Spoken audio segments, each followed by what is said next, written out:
A refugee is someone who has been forced to flee their country because of persecution, war, or violence. A refugee has well-founded fear of persecution for reasons of race, religion, nationality, political opinion, or membership in a particular group.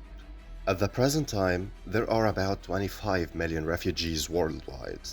About two-thirds of them come from just 5 countries, which are Syria, Venezuela, Afghanistan, South Sudan, and Myanmar. Undoubtedly, these refugees, especially women and children, face the unknown fate of exploitation and abuse. Islam provides certain measures to address the issue of refugees. The Almighty Allah says, "And if any one of the polytheists seeks your protection, then grant him protection, so that he would hear the word of Allah, and then escort him to where he can be secure. That's because they are men who know not." It is deduced from this verse that refugees are guaranteed full protection, care, and safety.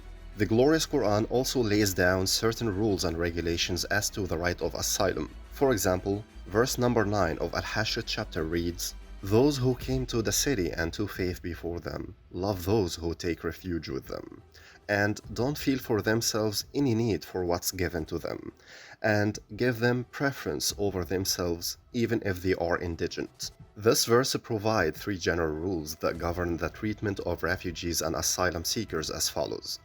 First, refugees or even immigrants who move from one territory to another should be welcomed and treated well, to the extent that Muslims should give them preference over themselves. Second, refugees should be received, no matter if they are affluent or poor, as what matters is to give them protection, safety, security, and stability in the place of asylum. Third, immigrants must not be rejected, even if the inhabitants of the territory of asylum are in dire poverty and have scarce resources and means.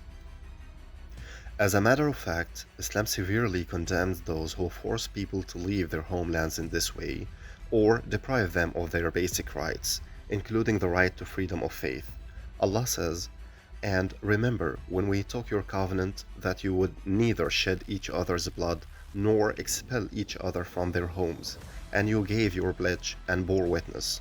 Islam also encourages taking part in safeguarding the refugees and providing them with shelter, food, care, etc. Islam pays more attention to the most vulnerable groups, such as women and children. Helping and supporting the weak and vulnerable is one of the moral rules strongly promoted by Islam. The issue of refugees is one of the most critical humanitarian crises. All world countries must find ways to alleviate the hardships and challenges that refugees go through. More importantly, concerted efforts should be made to end all causes which lead to this phenomenon, such as wars, conflicts, etc.